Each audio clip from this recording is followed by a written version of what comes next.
For 30 years, I gave everything, sacrificed every dream, and he still betrayed me. That morning, staring at the shattered life I built, I decided, no more crumbs, only my feast. Ethan, her 35-year-old son, had left home 3 years ago, chasing dreams that didn't include her. He had married Leela, a woman who smiled at her expensive shoes and poured disdain over Clara's modest home. Clara had watched quietly as her son's life became a mirror of the hollow promises she had once feared. She had warned him, pleaded with him, begged him to see the truth, but his eyes were blind with desire for what glittered, not what mattered. Clara stared at the faded calendar on the wall. Her 72nd birthday had passed last month, a lonely affair with a store-bought cake that sat uneaten for 3 days, now moldy and forgotten. She thought about the letters she had written to Ethan over the years,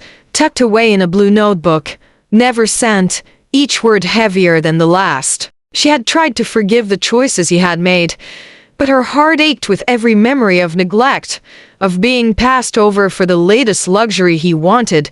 The storm outside intensified, rain streaking the glass like tears she hadn't allowed herself to shed. Clara's reflection in the window startled her. The face staring back was lined, yes, but her eyes held a glimmer she hadn't seen in years, a spark of the woman she had buried under decades of duty. I am still here, she whispered.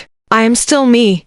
That morning, she called Miriam, her lifelong friend and confidant. Miriam's voice was warm, as if it carried sunlight even through the phone line. Clara, it's time, Miriam said simply. Time for what? Clara thought, her chest tightening. To live for yourself, Miriam replied. Clara laughed, a short, incredulous sound. For 30 years, I lived for Ethan, for Leela, for everyone who mattered. Now, me? Yes, you, Miriam insisted. You've been invisible for too long. You've given everything, and it's left you hollow. It's not too late. Clara ended the call and walked slowly to her bedroom mirror. Her hair, once long and dark, had grown silver with streaks of white, tied loosely at the nape of her neck. She reached for the scissors in the drawer. 30 minutes later, she had a new reflection, hair cut to chin length, softly layered, full of natural volume. She almost didn't recognize herself, not for anyone else,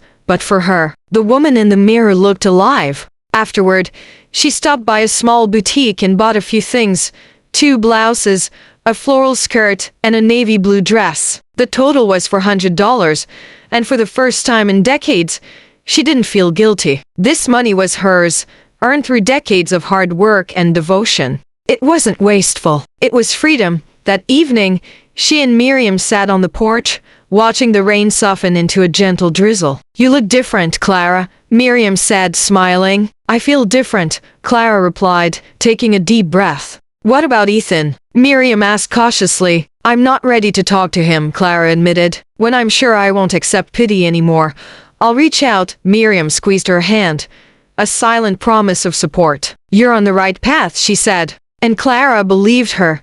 Some beginnings come late, but never too late. She was coming back to life. While she was learning to live again, Ethan was learning the harshest lesson of his life. Weeks passed, and Ethan found himself trapped in the consequences of his own choices. He called Clara daily, sent dozens of apologetic messages, but she didn't read them. Her phone remained off. He came to Miriam's house 3 times. The first time, he knocked for 15 minutes, shouting her name, begging. Clara heard him from upstairs, her heart aching, but she didn't go down. Miriam stood at the door. Your mother doesn't want to see you right now, Ethan. Respect that. I need to apologize, he shouted. Then start by explaining to yourself, Miriam said calmly. When she's ready, she'll reach out. He left defeated. From upstairs, Clara watched Miriam take the bouquet of flowers Ethan had brought. Later, Miriam told her, he didn't need flowers. He needed you when it still mattered. The third time he appeared, he simply stood at the gate, eyes red. Then he turned and walked away. That night, Clara cried. To be a mother and watch your child suffer even when they deserve it is a pain that never feels right. But she didn't go back because, for the first time, she chose her own pain, not his. Ethan's life began to crumble. He called the bank and learned that Clara had removed his access to the account. Any changes would now require her direct consent. He had never truly needed that account, but her decision was a harsh wake-up call. It was proof she was no longer the silent woman who endured everything. He went to the land registry office and saw the deed listing only Clara's name. The house had never been his. It had never been theirs. It had always been hers, sitting in his car afterward. He realized the illusions he had built his life upon were collapsing. Emily, his wife, had told him countless times that when Clara died, they would inherit her home. Now, there was nothing. Clara's son sat in silence, the reality of his greed and blindness hitting him like a tidal wave. His future, the life he thought he had secured, had been built on sand. Meanwhile, Clara stared at the rain-soaked garden from the porch. She was free. For the first time, she understood that life doesn't wait for permission. It doesn't pause for anyone who hesitates. 30 minutes later, she picked up her blue notebook and began to write. Not for Ethan. Not for anyone. For herself. Each word was a reclaiming of power, a reclaiming of dignity, a declaration. I am here. I exist. I will not disappear. The storm outside softened, as if the world itself acknowledged her awakening. And in that quiet, she felt a flicker of hope, tiny, fragile, yet undeniable. She was no longer invisible. She was alive. The next morning, Clara woke with a strange lightness in her chest. She poured herself a cup of coffee and walked barefoot to the porch. The garden glistened with morning dew, every leaf sparkling as if celebrating her small victory. It was a quiet beauty, and for the first time in decades, she noticed it. Clara had made a decision the night before. She would no longer exist only in the shadows of others' expectations. She would reclaim her life, piece by piece, step by step. She could feel the tremor of courage rising within her, delicate yet unstoppable. Miriam arrived at 10 a.m., her usual smile warming the morning chill. You look like you've shed years. Overnight, Miriam said, handing Clara a fresh cup of tea. Clara reached for his hand, squeezing gently. You are learning, Jake. That is all I ask. Keep choosing love, respect, and honesty. The rest will follow. The next day, Clara received a message from one of her old friends in Paris. They invited her to an art exhibit she had always dreamed of seeing. For a moment, she hesitated, thinking about leaving Jake. But she realized that her independence did not threaten her relationships. It enhanced them.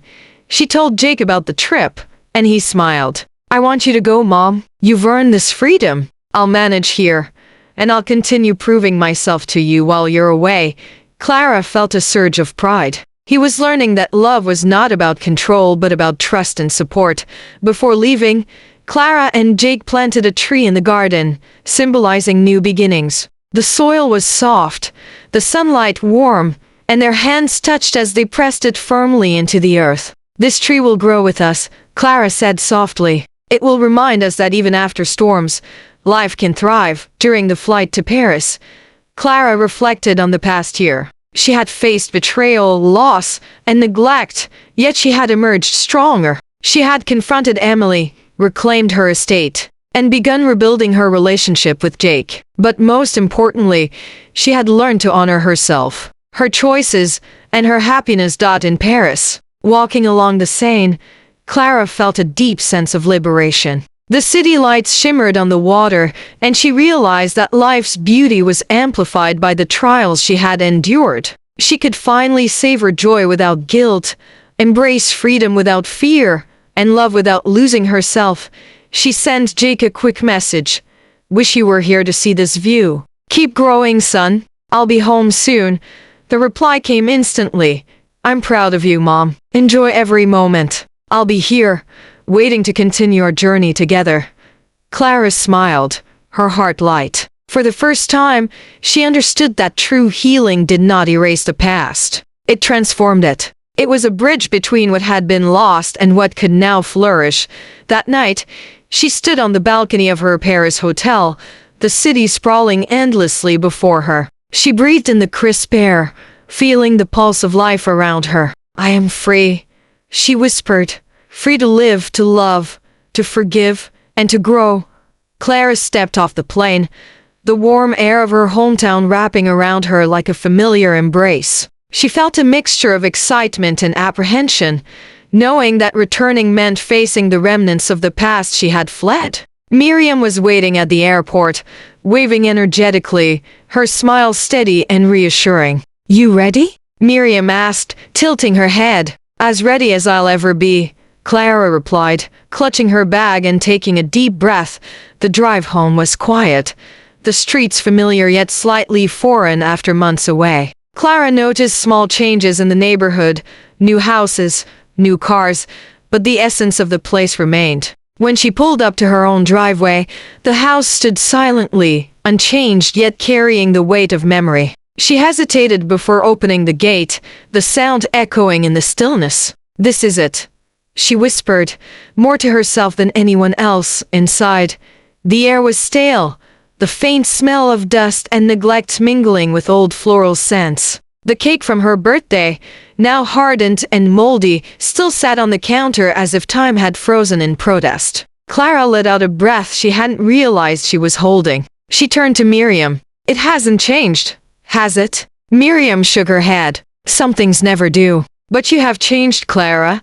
She unpacked her bag, arranging her belongings neatly in the bedroom she had once shared with memories of betrayal, joy, and struggle. Her eyes lingered on the blue notebook she had left behind. It was a symbol of all her courage, all the words she had written to reclaim herself. And soon, it would be a tool for confrontation, for truth, for justice.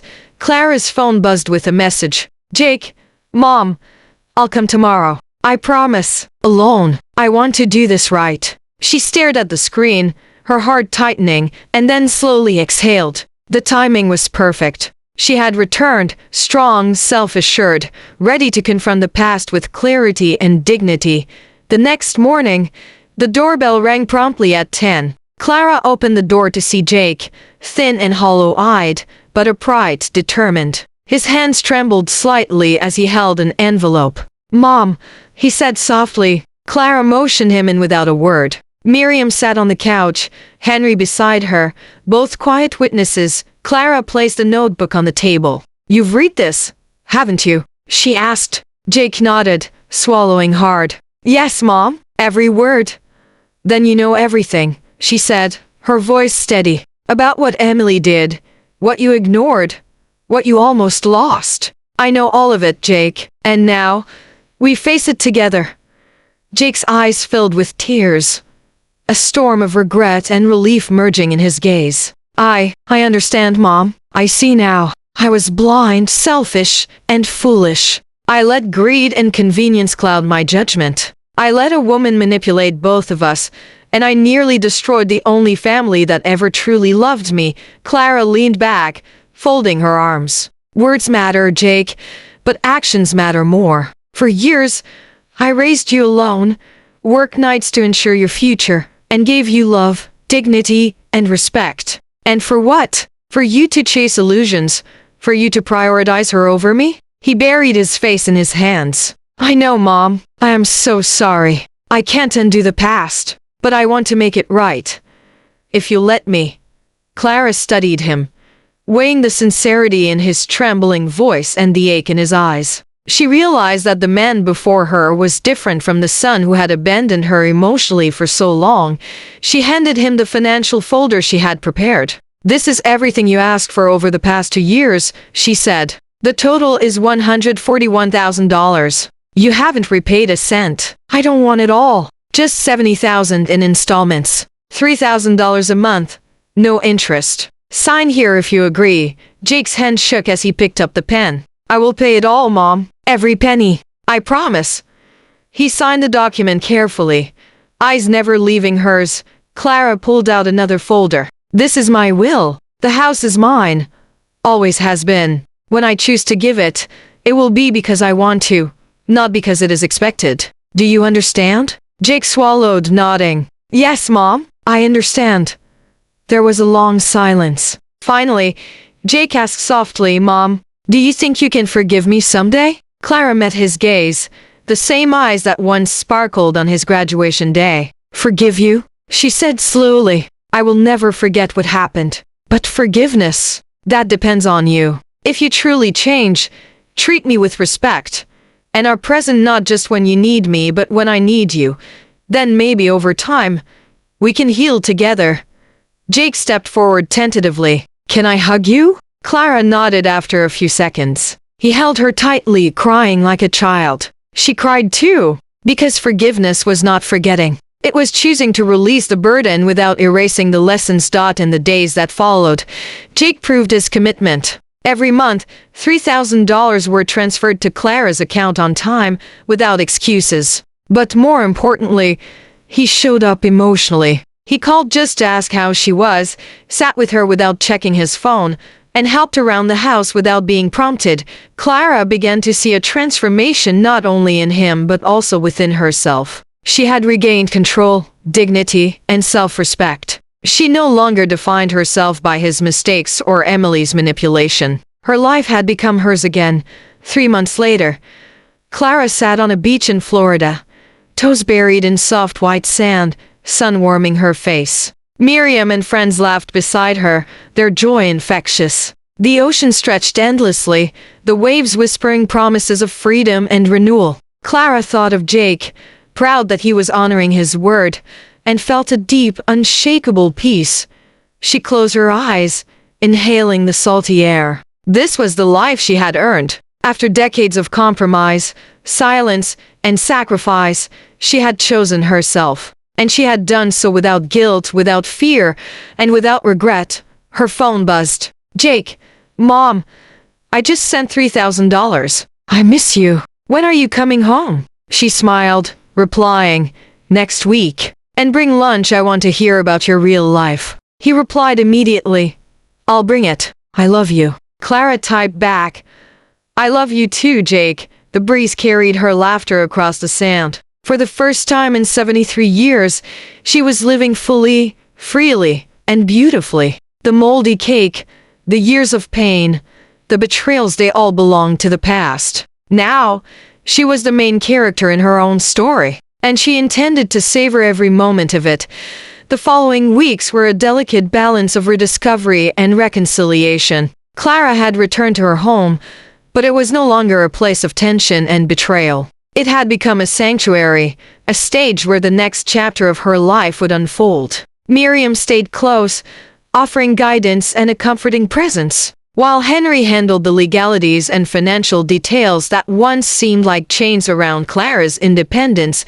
Jake arrived punctually every week, not out of obligation, but out of genuine desire to reconnect. He brought lunch, sometimes flowers, sometimes nothing at all except his presence. He listened without interrupting, never checking his phone or glancing at the clock. Clara marveled at how much a simple gesture could mean. It was not the money, not the signed contract, but the consistency, the acknowledgement of responsibility, and the quiet humility that finally began to heal old wounds. One evening, as the sun dipped behind the horizon, painting the sky with streaks of rose and gold, Jake and Clara sat on the porch, a gentle breeze carrying the scent of blooming flowers. I don't deserve this, Mom, Jake whispered.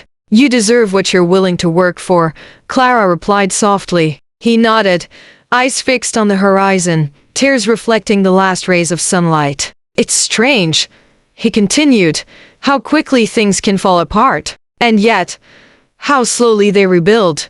Clara reached for his hand. I know, Jake, but rebuilding is the only way to ensure it lasts. Words are easy, but actions, true actions, are what matter. He squeezed her hand gently, absorbing the weight of her wisdom, the patience of a mother who had endured far too much and finally reclaimed herself.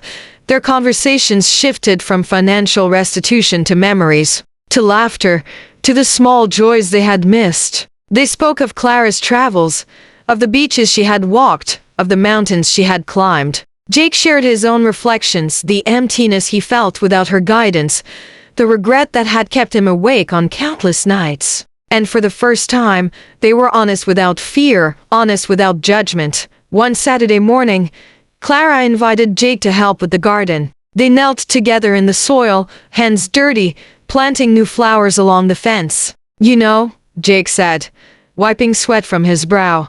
"I never realized how much I took for granted. The meals you cooked, the nights you stayed up waiting for me, even the sacrifices I never acknowledged." Clara smiled, planting a marigold beside a row of tulips. "I didn't do it for recognition, Jake. I did it because I loved you. But you learning this now? That's worth more than any money or apology."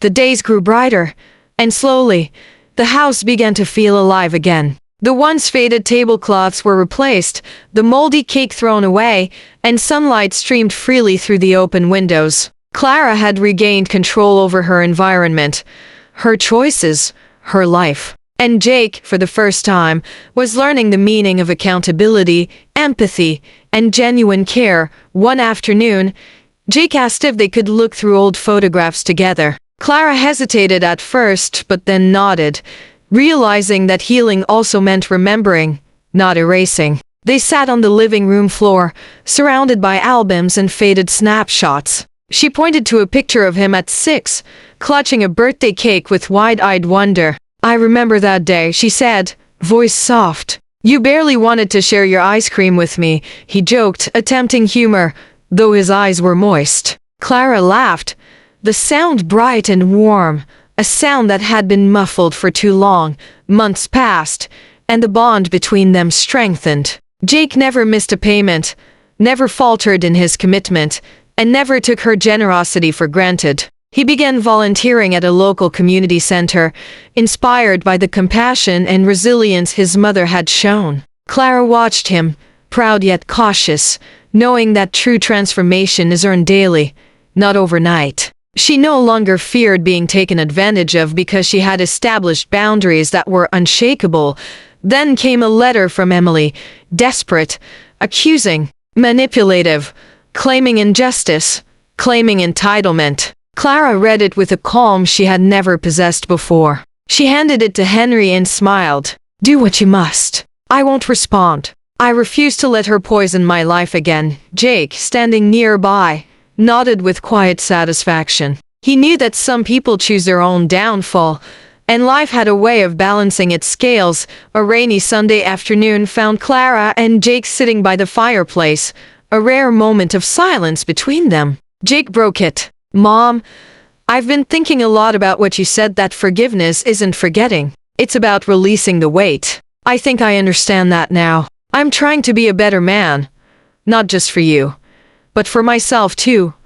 Clara reached across and placed a hand on his shoulder. "That's all I ever wanted, Jake. Not just obedience or repayment, but understanding, growth, and love. And you're showing me that you're capable of it." The winter holidays approached, and for the first time in years, Clara felt genuine excitement. She decorated the house with twinkling lights and fresh greenery, not for anyone else, but for herself. Jake helped, his hands gentle yet careful, as if honoring a sacred trust. On Christmas morning, they exchanged small gifts, meaningful, personal, thoughtful. It was a stark contrast to past years of extravagant dinners and hollow gestures. Clara realized that true celebration was not in the glitter or expense, but in presence, attention, and heartfelt connection. Miriam visited often, witnessing Clara's transformation with pride. "You're glowing," she remarked one afternoon as they sipped tea on the porch.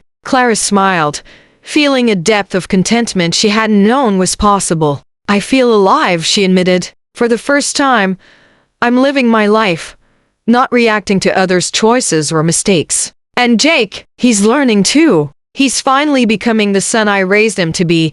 Jake's growth was evident in small actions, calling just to check in, helping neighbors, showing patience and humility. Clara noticed these changes quietly, her heart swelling with both relief and cautious optimism. She knew the road ahead would have challenges, but they were facing it together, no longer as mother and child separated by resentment, but as partners in rebuilding a fragile, precious trust. One evening, as they watched the sun dip into the horizon, Clara reflected on the months that had passed. She thought of the long nights of tears, the betrayal, the near ruin of her heart, and how far she had come. She realized that the journey was not just about reclaiming what had been stolen or lost, but about embracing herself fully, without apology. She had fought for her dignity, her boundaries, her right to choose joy, and she had won. Jake turned to her, eyes glistening. Mom, thank you for not giving up on me,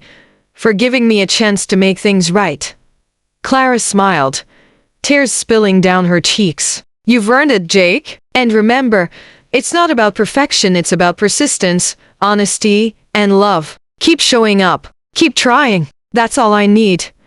They sat in silence then, the crackling fire between them a symbol of warmth, renewal, and enduring connection. Outside, the snow began to fall lightly, each flake a delicate reminder that life, like forgiveness, was both fragile and beautiful. Clara knew that the next chapter would not be easy, but it would be theirs to write together, with courage, empathy, and the lessons of the past as guideposts. The following morning, Clara woke to the golden light of sunrise spilling into her bedroom. She sat on the edge of the bed, legs swinging, eyes tracing the shifting colors across the ceiling. For the first time in decades, she felt entirely free from resentment, fear, and the weight of what others had done to her. Miriam had already left for her errands, leaving Clara with a quiet house and a heart full of anticipation. Jake knocked gently on the door, carrying a small tray with coffee and croissants. Morning, Mom, he said softly, eyes still puffy from yesterday's tears. Clara smiled, taking the tray. Morning, Jake. Thank you. Sit with me for a bit. He pulled up a chair beside her, careful not to spill a single drop of coffee. I've been thinking about everything, he said, about the mistakes I made, the way I hurt you, and how I want to be better.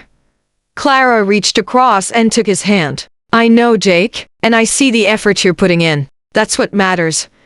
He nodded, swallowing hard. I never want to be the man who chooses his own comfort over the people he loves again. I was blind, Mom. Blind to your sacrifices.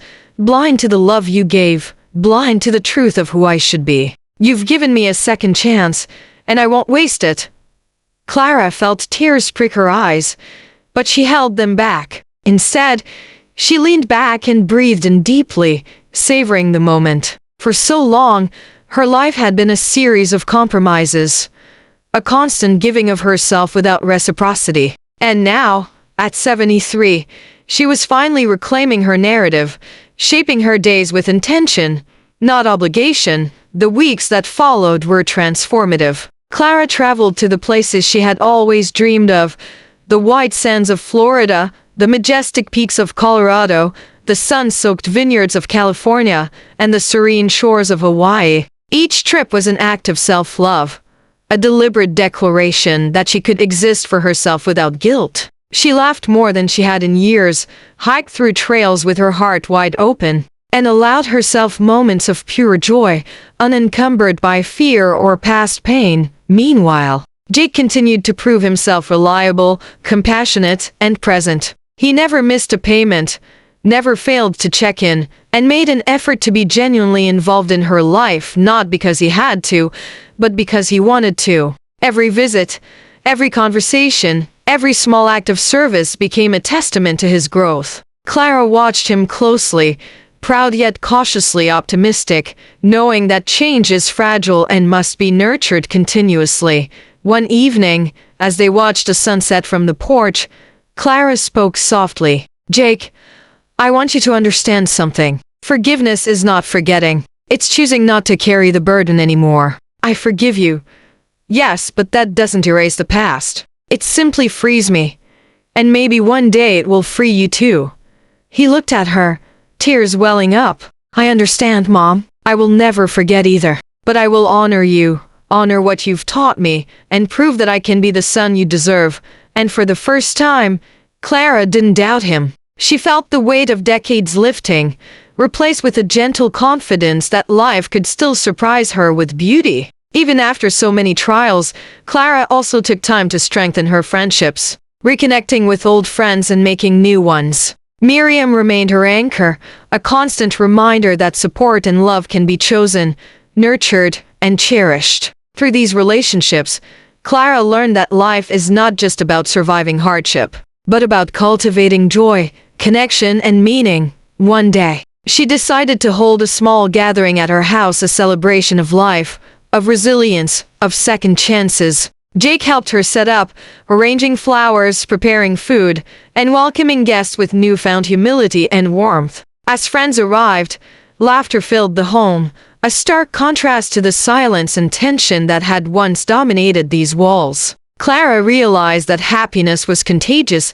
and sharing it amplified its power. During the gathering, Clara spoke to everyone, her voice strong and steady. "I want to share something with you all. Life will challenge you, and sometimes the people you love most will hurt you. But the real victory is in reclaiming your story, in setting boundaries, in choosing yourself without guilt. Forgiveness is powerful, but self-respect is sacred. We must never confuse sacrifice with surrender. We must never let anyone steal our joy or our dignity." Her words resonated with everyone in the room. She saw nods, tears, and smiles. She realized that her journey was not just personal, it could inspire others to reclaim their lives, to set boundaries, and to embrace their worth. That night, after the guests left, Clara and Jake sat by the fireplace, the house quiet except for the crackling flames. "I'm proud of you, Mom," Jake said quietly. "I'm proud of the woman you've become, of your courage, of your ability to love without losing yourself." Clara hugged him tightly. "And I'm proud of you, Jake. Not for what you've given me financially, but for what you've given me emotionally, the effort, the presence, the willingness to change. That's more valuable than anything else in this world." In the months that followed, Clara continued her travels, her laughter echoing in new cities and mountains. She felt the ocean's embrace, the mountains' challenge, and the warmth of sunlit fields. Every step, every breath, was a declaration. She would live fully, unapologetically, and intentionally. And while she reveled in her newfound freedom, she never lost sight of her lessons. She taught Jake, not with words alone, but through her actions, through boundaries, through joy, through self-respect. He became a living testament to the power of accountability, humility, and redemption. One evening, as Clara watched the waves kiss the shore, her phone buzzed. It was Jake. "Mom, just send the monthly installment. Miss you. Can't wait to hear about your adventures." She smiled, typing back, "Next week, I'll tell you everything. Bring lunch." He replied instantly, "On it. Love you." And Clara felt her heart swell, not with obligation, but with a full, unburdened love that could coexist with independence and self-respect. She closed her eyes, feeling the breeze on her face, and whispered to herself, "This is my life. I chose it. I am free. I am loved. And I will never settle for anything less than the joy I've fought so hard to reclaim." Her story was no longer about betrayal, loss, or pain. It was about resilience, boundaries, forgiveness, and the courage to start over at any age. It was about showing that dignity has no expiration date, that second chances are real, and that self-love is not selfish, it is essential. Clara knew that life would continue to test her, as it tests all of us. But she had learned the ultimate lesson: to rise, to protect her heart, to embrace joy, and to walk forward without fear. And in that moment, she made a promise to herself and to everyone watching her journey. She would continue to choose herself, to live fully, and to inspire others to do the same. If you've ever felt broken, overlooked, or taken for granted, remember Clara's story. Forgiveness is powerful, but your own happiness is sacred. Set boundaries, reclaim your time, your energy, and your joy. It's never too late to start over, to choose yourself, and to rise from the ashes stronger than ever. And if this story has touched you, inspired you, or reminded you of your own strength, subscribe and join me. We will explore more stories of courage, healing, and transformation together. Because everyone deserves a second chance, and everyone deserves to live fully, unapologetically, and joyfully. The next morning, she packed for another journey, this time to the mountains of Switzerland. Ethan watched her with admiration. "You've changed, Mom, not just in freedom, but in spirit." Clara smiled, a genuine, unburdened smile. "Yes, Ethan, and this is only the beginning." As the plane took off, she looked out at the clouds, feeling the wind of change lift her higher. Her past, though painful, was no longer a chain. It was a teacher, a witness, a guide. And Clara was ready to embrace every lesson life still had to offer.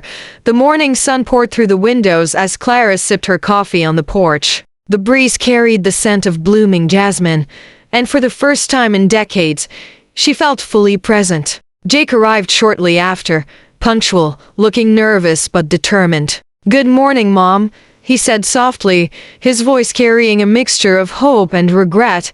Clara smiled warmly. "Good morning, Jake. Let's have breakfast and talk," she replied. They sat together at the table, the tension in the air palpable yet softened by the quiet intimacy of shared space. Clara poured orange juice, toast and scrambled eggs, simple but nourishing. As if to remind them both that healing began with the basics, Jake looked down at his plate, then back at Clara. "I've been thinking a lot," he said, "about everything. About how I treated you, about Emily, about myself." Clara nodded, listening patiently. She didn't need apologies repeated. She needed understanding, accountability, and change. "I've realized," Jake continued, "that I built my life on illusions. I wanted success, recognition, and possessions, but I neglected the people who truly mattered. And the worst part, Mom, is that I thought I could manipulate my way to love without giving it in return." Clara felt a lump in her throat. Hearing these words was painful, but it was also the first step toward genuine connection. "Jake," she said, "acknowledging the truth is more than half the battle. Now, you need to act on it. Words alone won't rebuild trust." He nodded, swallowing hard, tears glimmering in his eyes. "I understand. And I will. I don't want to be the person I was anymore. I want to be someone you can be proud of, not for money, not for convenience, but because I'm worthy of your love." Clara's heart softened, yet she remained firm. "You will earn it, Jake, day by day, choice by choice. Forgiveness is not automatic. It is a journey, and it begins with consistency, humility, and respect." After breakfast, they walked through the garden. Clara showed him the flowers she had planted while away, the small victories of her independence embodied in every bloom. "You see these roses?" she said. "I planted them for myself. Not for anyone else, not for approval, but because I deserve beauty in my life. You must learn to value others in the same way, Jake. Not as possessions, but as people with hearts, dreams, and dignity." He looked at her, absorbing every word. "I think I'm beginning to understand, Mom. It's not just about what I want or what I lose. It's about recognizing the impact of my choices on the people I love." Over the next week, they established a routine. Jake came over daily, helping with chores, fixing things around the house, and spending time with Clara without distractions. He listened, not just to instructions, but to stories, memories, and reflections. Clara felt the slow thawing of years of tension, the beginnings of a real, reciprocal bond.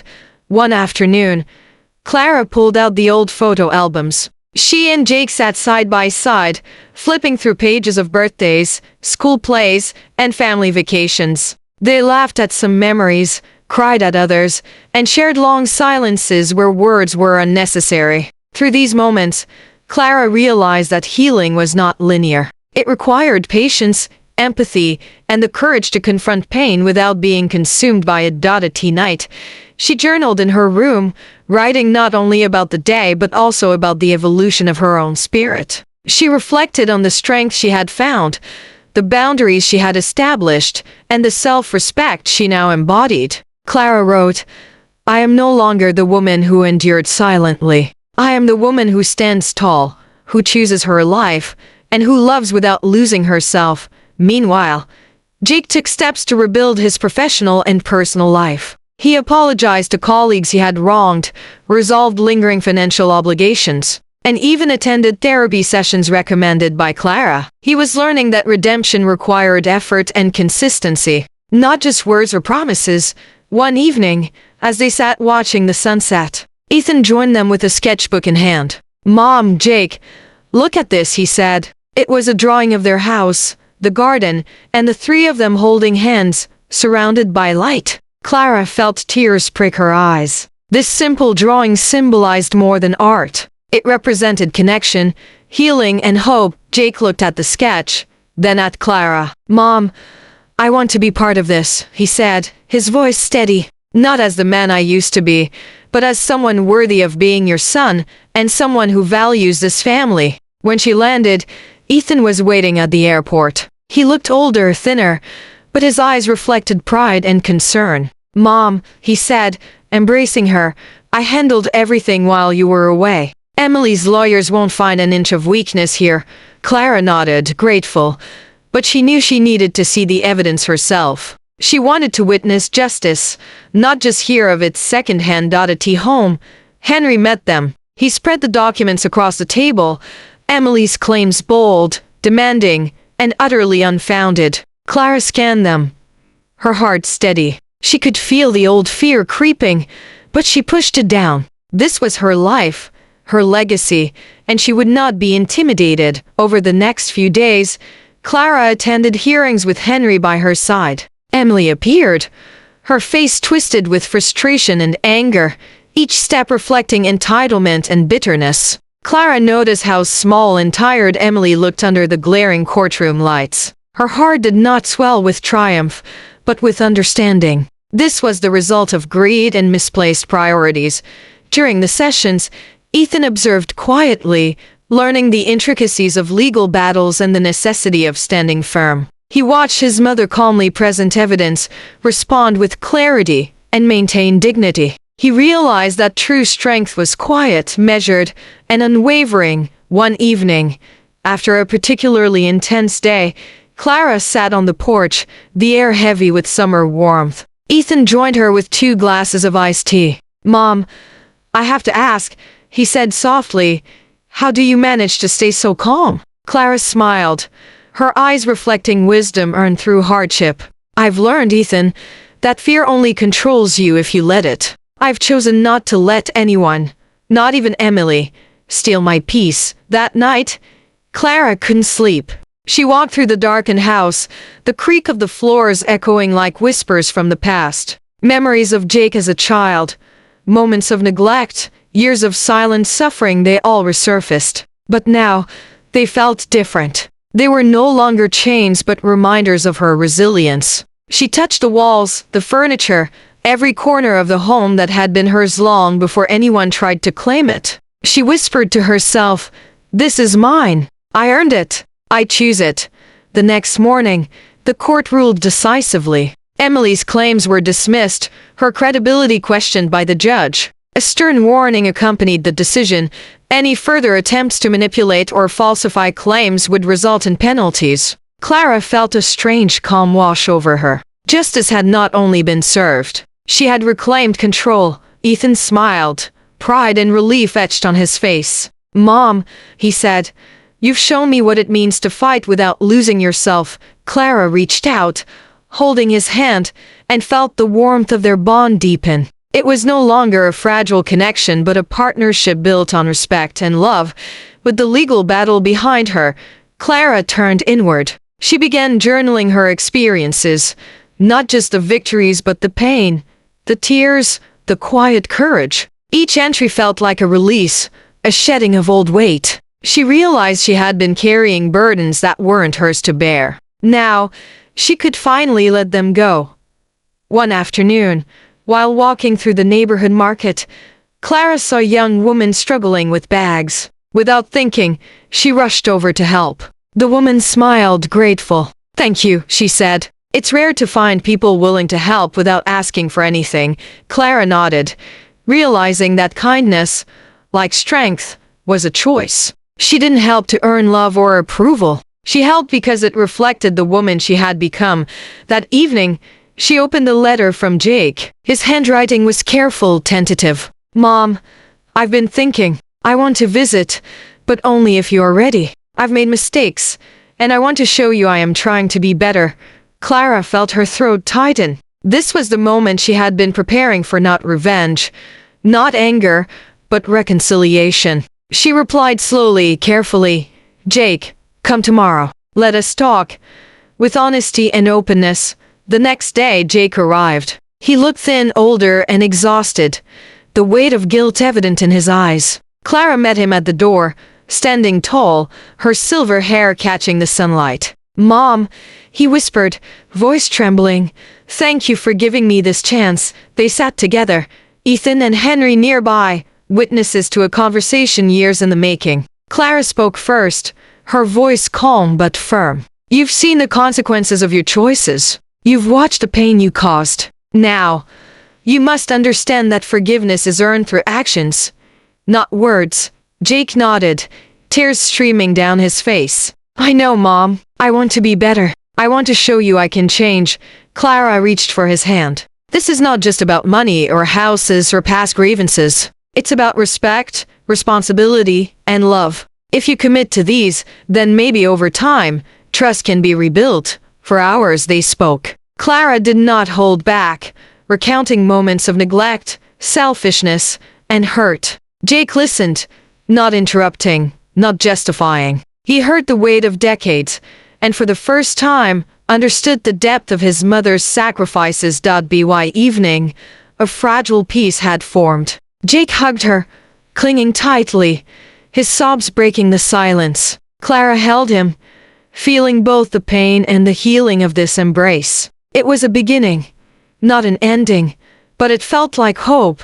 Afterward, Clara walked outside, the night air cool against her skin. She looked up at the stars, feeling gratitude for the strength she had found. She realized that life, even after decades of hardship, could offer new chapters filled with beauty and reconciliation. As she packed, she reflected on the past. The birthdays missed, the nights crying alone, the years of silent endurance. And she realized that those experiences, while painful, had been lessons. Lessons in resilience, in self-worth, and in the power of reclaiming one's life. Before leaving, Clara and Ethan sat on the porch together. The morning sun warmed their faces, and the scent of rain lingered in the air. "Mom," Ethan said softly, "thank you for teaching me to see, not just money, not just obligations, but life itself. I promise I will honor that lesson every day." Clara reached out, placing a hand on his. "I hope you do, Ethan. I hope you do." For the first time in decades, she felt a sense of peace that was not fleeting. It was grounded in self-respect, in clear boundaries, and in the knowledge that she had chosen herself. As she boarded her flight to Europe, Clara looked down at the world below. Each mile carried her further from the past, closer to the life she deserved. Ethan waved from the window, a silent promise between mother and son. It was a bond renewed, fragile yet real, built on lessons learned and love redefined. Clara's plane touched down in Barcelona, the city buzzing with life and the warm scent of the Mediterranean in the air. She felt a thrill she hadn't experienced in decades. For the first time, she was traveling not out of obligation, but out of desire. Her hotel room overlooked the city's red-tiled roofs. She opened the balcony doors, letting in the lively sounds of streets below. Children laughed, music drifted from cafes, and life continued without waiting for anyone. Clara smiled, realizing she had spent too many years pausing her own life for others. That evening, she wandered through narrow streets, feeling the cobblestones beneath her feet. Every corner held a story, every passerby a reminder that life was bigger than her fears. She stopped at a small cafe, ordering sangria and tapas. The waiter smiled at her warmly, noticing the joy in her eyes. "You are enjoying life," he said simply. Clara laughed softly, nodding. "Yes, I finally am." She spent days exploring, visiting museums, tasting new foods, and watching sunsets over the sea. Each day was a reclamation of herself. No schedules, no obligations, only discovery. She wrote in her notebook nightly, capturing the sensations, the lessons, and the quiet exhilaration of being alive. Meanwhile, back home, Ethan handled the house responsibly. He sent messages, updating Clara about small repairs, bills, and local events. But he never demanded her attention. He had learned patience, a lesson that had cost him much humility. Clara felt pride and relief. Her son was becoming a man who understood the value of respect and trust. One afternoon, Clara received an unexpected message. It was from Henry, her lawyer. "Clara, there's a development. Emily is filing another claim against the estate. This time, she's trying to challenge past agreements, Clara's chest tightened. She had hoped the battles were over, but she reminded herself that her peace was not dependent on others' greed or malice. She replied calmly, instructing Henry to handle the situation legally and firmly. That evening, she walked along the beach, the waves lapping at her feet. The sun dipped low, painting the sky in shades of gold and pink. She thought of all the years she had lived in the shadows of others' selfishness. She realized that freedom was not just movement, but ownership of one's choices. In Barcelona, she met fellow travelers, sharing stories over dinner tables in bustling hostels. One woman, Sophia, noticed Clara's quiet confidence. "You have lived fully, haven't you?" Sophia asked. Clara chuckled. "I am learning to," she admitted. The conversation lingered in her mind as she explored Gaudi's architecture the next day, marveling at the color and curvature, the boldness of creation. She felt inspired to create her own life with the same audacity. One morning, as she sipped coffee on the balcony, she felt a pang of longing for home. Ethan, the small routine of their rebuilt trust. She realized that traveling didn't mean leaving relationships behind. It meant returning with new eyes. She sent Ethan a simple message. "Thinking of you. Hope you are well. See you soon." His reply came almost immediately. "All is well. I miss you, Mom. Be safe and enjoy every moment." Clara smiled. That small connection reminded her that love was stronger when grounded in respect, not obligation. Her heart swelled with gratitude, knowing that they were building a relationship that could withstand time and mistakes. During a visit to the Sagrada Familia, Clara found herself overwhelmed by the scale and beauty of the cathedral. The light streaming through the stained glass reminded her of hope. She thought about the years of silence, the tears shed alone, and the courage it took to reclaim her life. Her chest tightened, and tears slid silently down her cheeks. This journey was not just geographic, it was emotional, spiritual, a reclamation of self she had long deferred. As the weeks passed, she traveled from Spain to Italy, exploring Florence, Rome, and Venice. She climbed hills to see sunrise over Tuscan valleys, wandered through piazzas where centuries of history whispered at her feet, and savored gelato under the warm sun. Every moment was a rebellion against the life of quiet suffering she had once endured. Back home, Ethan managed challenges responsibly. He handled Emily's legal attempts with integrity, ensuring Clara's assets and wishes were protected. He called sometimes to update her, never to complain. He was learning that true adulthood was accountability, not entitlement. In Venice, Clara took a gondola ride, the canals reflecting the gold of the sun and the vibrancy of life. The gondolier sang softly, and she felt tears welling in her eyes again. She thought about the times she had cried silently for recognition, for respect, for love. Now, she wept for joy, for the reclamation of decades lost, and for the daughter of life she had become. One evening, she received a postcard from Miriam. It read, "You are unstoppable, Clara. Remember, life is for the living. Keep choosing yourself."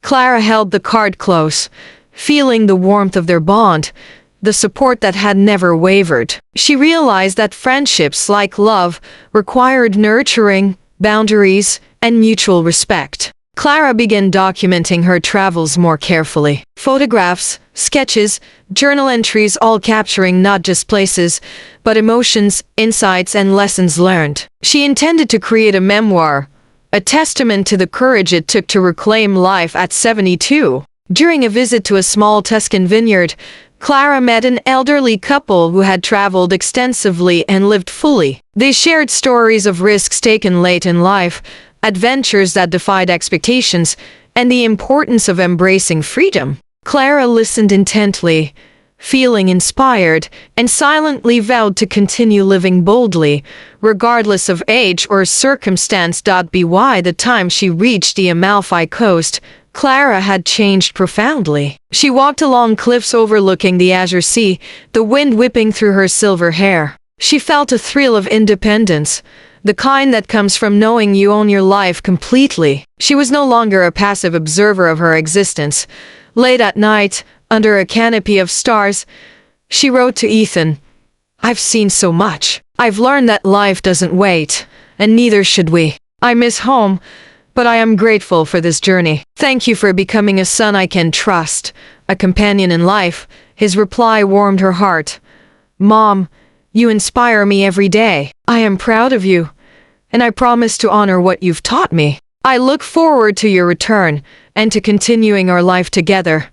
Clara folded her notebook, gazing out at the horizon. The sea stretched endlessly, a metaphor for possibility, for freedom, for life reclaimed. She realized that this journey was more than travel, it was a rite of passage. A reclamation of time, of self, of joy deferred for too long, and she smiled, knowing that the chapters ahead were hers to write, unburdened by the past, guided by wisdom, and illuminated by the choices she had courageously made. Clara had been traveling for nearly 2 months when the letter arrived. It was from Emily's lawyer, formal and cold. "She's challenging the estate again," it read, claiming undue influence and emotional manipulation.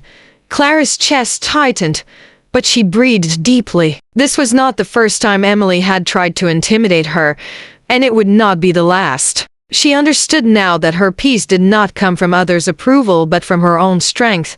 She packed her bag immediately, feeling an urgent pull to return home. Barcelona faded behind her as the plane carried her back to the city where she had reclaimed her life. Every mile closer brought a mix of anxiety and resolve. She was going to face the storm fully prepared, unshaken. "But I'm not asking for it all. Half, $70,000, paid in installments. Respect is worth more than blind forgiveness." Ethan's hands trembled as he took the contract Mr. Harrison handed him. 20 for months, Clara said. $3,000 each month. No interest. "If you agree, sign. I'll pay it all, Mom." "Every penny," he whispered, tears falling onto the paper. Clara nodded, letting him absorb the gravity of responsibility. It was not about money alone, but about accountability. It was about proving that he could change. She opened another folder, containing her will. "The house is in my name, always has been," she said calmly, "and it will remain mine until I choose to give it. Understand?" Ethan nodded, swallowing hard, voice barely audible. "Yes, Mom, I understand." Clara's next words carried both liberation and finality. "I'm going to travel. I've saved my life, my experiences, for myself. I will see the places I've dreamed of. I will live fully, and I will not feel guilty about it. Do you understand?" "Yes, Mom, I understand," he said softly. Ethan hesitated, voice shaking. "Do you think, someday, you could forgive me?" Clara looked into his eyes. The same ones that had once pleaded for another glass of milk sparkled with sincerity and remorse. "Forgiveness doesn't mean forgetting," she said. "It means choosing not to carry the burden anymore. If you change, if you are present as a son, not as a debtor, then maybe over time, we can heal."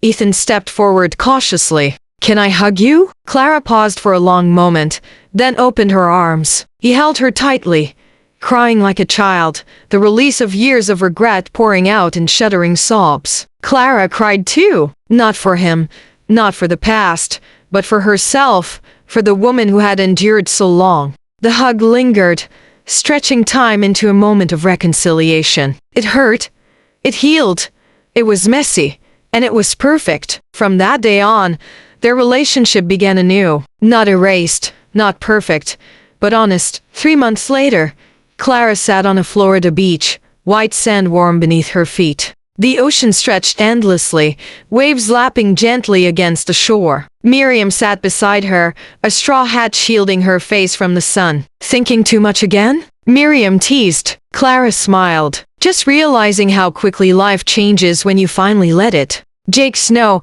Ethan's payments arrived monthly, never late. But more importantly, he began visiting, not for transactions, but to be present. He helped around the house, shared meals and listened. And Clara, in turn, learned to set boundaries, to cherish silence, and to accept the love given without demanding more. Legal matters concluded smoothly. Emily's claims were dismissed in court, her greed exposed. Clara never spoke to her again. Life had a strange, quiet justice of its own.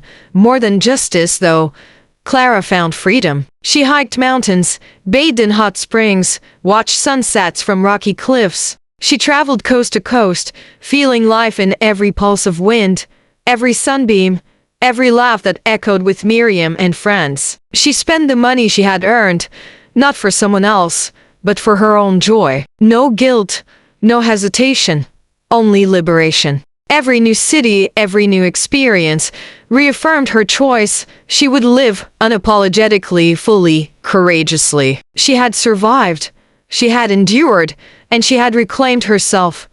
One evening, sitting under a Hawaiian sunset, phone buzzing with Ethan's daily message, she smiled. "Mom, I miss you. When are you coming home?" he asked. Clara typed back, "Next week. And bring lunch. I want to hear about your real life." "I'll bring it. I love you," he replied. "I love you too," she typed, feeling a calm joy that had been absent for decades. At 73, Clara finally understood. Forgiveness, self-worth, love, they were choices she could make every single day. And for the first time, she chose herself first. Clara returned home from Florida, her suitcase full of sun-kissed clothes and a heart full of peace. The house smelled faintly of dust and memories. She flipped open the windows, letting the breeze sweep out the stagnant air. Ethan was waiting, lunch in hand, eyes anxious but eager. He had been transformed not just in appearance, but in attitude. Gone was the arrogance, replaced by a humble sincerity that made Clara's chest ache. "Welcome home, Mom," he said softly, placing the container of food on the table. Clara smiled, a warmth spreading through her chest. "Thank you for coming," she said, her voice steady but gentle. They sat together at the kitchen table. No small talk, just presence. The first bites were awkward. Clara remembered how many times she had fed him while he barely noticed, focused on his own desires. Now, he listened, asked about her travels, and genuinely cared. For the first time in years, she felt seen not just as a mother, but as a woman. As Clara. Over the next few days, they established routines. Payments were made, chores were shared, and conversations began to flow naturally. Ethan listened more than he spoke, absorbed more than he demanded. It was a new dynamic, one born of accountability and respect. Yet, old ghosts lingered. Neighbors whispered about the past, subtle judgments hanging in the air. Clara ignored them, focusing instead on the small victories of daily life. She was no longer the quiet woman who endured silently. She was visible, present, alive. One evening, as the sun dipped behind the horizon, Clara received a call from Dr. Helena. "Clara," Helena said warmly, "how are you managing the transition?" Clara took a deep breath. "It's challenging," she admitted, "but I feel stronger than I ever have. Ethan is changing. I can see it, but the wounds are deep." Helena's voice was gentle but firm. "Healing takes time. You've spent decades giving. Now it's his turn to give, and it will test both of you. Remember, boundaries are the bridge between love and self-preservation." That night, Clara sat on the porch, staring at the stars. She thought of all the birthdays she had spent alone, the sacrifices that went unnoticed, the quiet pain that had defined her life. And she realized that those years, though painful, had shaped her into the woman she was today. The following week, Ethan surprised her with a visit to the local library. He had signed up for a workshop on financial responsibility and personal growth. "I want to understand," he said simply. "I want to ensure I never hurt you or anyone else like I did before." Clara's heart swelled with cautious hope. This was progress, not perfection. And she knew, as she had learned over the past months, that change was messy and often painful. At tea night, Clara would write in her notebook reflections of the day. Ethan had agreed to read selectively, to witness her thoughts without interruption. It was a fragile truce, built on honesty and accountability. Each entry was a declaration. Clara existed beyond her past suffering. She was no longer invisible. One afternoon, a letter arrived from a lawyer representing Emily. Clara hesitated, hands trembling, before opening it. Emily had attempted to claim inheritance, ignoring the court's previous ruling. Clara read the words silently, heart steady. She knew the fight was over. She had laws, witnesses, and her own resolve on her side.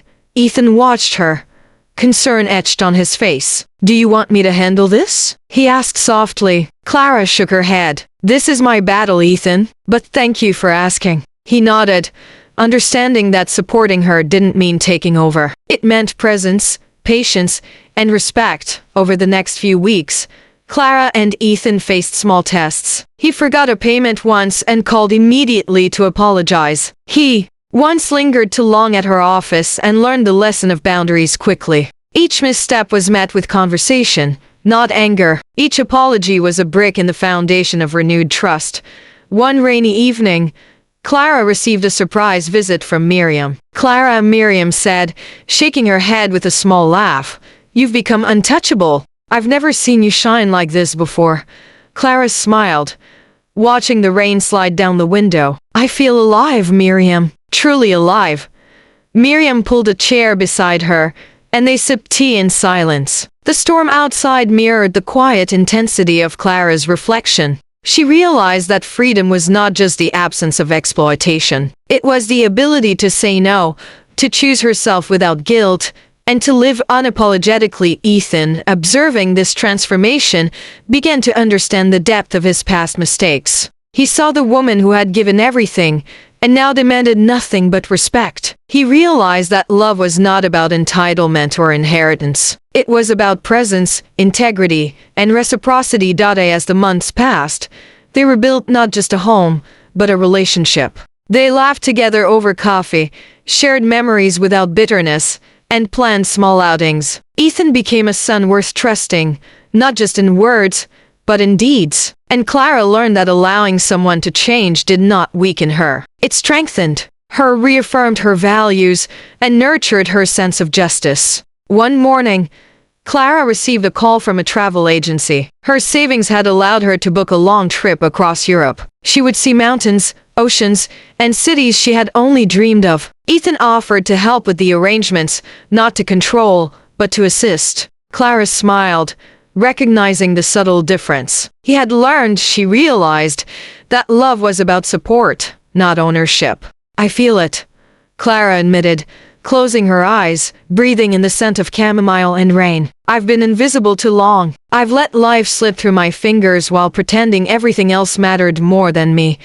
I told you," Miriam said gently. And now, Clara opened her eyes, determination burning within them. "Now, I live for myself. No apologies, no guilt." That afternoon, Clara walked into the boutique she had visited before. She tried on dresses she would never have dared wear in her younger years. A soft emerald green gown hugged her shoulders, swaying gracefully as she moved. In the mirror, she saw herself anew, a woman unapologetic, alive, radiant. The shop assistant complimented her, unaware of the quiet revolution happening inside Clara. She purchased a dress, 2 silk blouses, and a pair of leather shoes she had admired months ago. The total came to nearly $600. She paid without flinching. Each coin, each note, was a declaration. "This is mine. I have earned it. I deserve it." Returning home, Clara noticed a stack of unopened mail on the kitchen counter. Bills, advertisements, letters from old acquaintances. Her eyes caught one envelope with familiar handwriting. It was from Ethan. Her chest tightened. The paper trembled slightly in her hands. She considered reading it, but instead, she placed it gently in a drawer. Not yet. Not today. Clara spent the evening writing in her blue notebook. She poured out years of pain, neglect, and quiet heartbreak. She wrote about the nights Ethan had stayed out late, returning home with stories of Leela's lavish taste and indulgences, never noticing the sacrifices Clara had made. She wrote about birthdays ignored, dinners missed, and the hollow compliments that had disguised selfishness. She wrote to herself, promising to stop carrying the weight of their mistakes. By nightfall, a storm had gathered over the city. Rain hammered the windows, thunder rolling across the sky like a drumbeat. Clara sat by the window, sipping tea, feeling the storm echo her own turbulence. But there was no fear now, only clarity. She understood something vital. The storms outside mirrored the storms she had endured inside. And now, she was ready to face both. 2 days later, Ethan appeared at Miriam's door. He knocked insistently, shouting her name, panic threading through his voice. Clara remained upstairs, heart aching but resolute. Miriam opened the door, letting the rain soak the threshold. "Your mother doesn't want to see you, Ethan." "Not yet," she said firmly. "I need to explain." Ethan shouted. "Then start by explaining to yourself. When she's ready, she'll reach out," Miriam replied. He left, soaked and defeated. Clara watched from the window, a quiet satisfaction mixing with sadness. Ethan had built a life dependent on illusions and entitlement. It was crashing, and he was beginning to understand the consequences. The next morning, Clara called her lawyer, Mr. Harrison. "I need to secure my finances," she said simply. "No one will have access to my accounts but me," she added firmly. The lawyer nodded, understanding more than she said. Clara felt a surge of power, the kind that comes from reclaiming control after decades of yielding. She spent the afternoon reorganizing her home. Old papers were filed or discarded. Photos were rearranged to reflect what mattered to her, not to please anyone else. The living room felt lighter, the air cleaner. For the first time in years, Clara's home felt like hers, not a stage for someone else's drama. That evening, she received a message from Ethan. "I need to see you. I'll come alone. Please."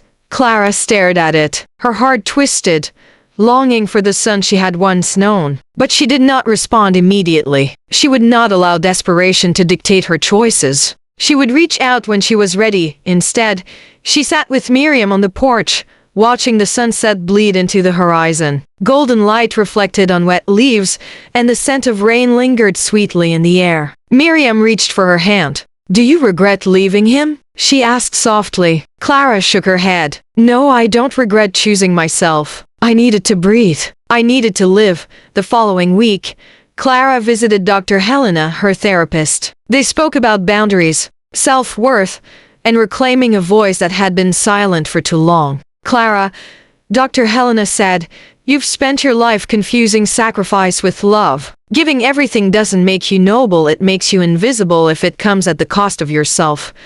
Clara nodded, tears running down her cheeks. "Yes," she whispered, "I am learning that now, and it's terrifying and liberating all at once."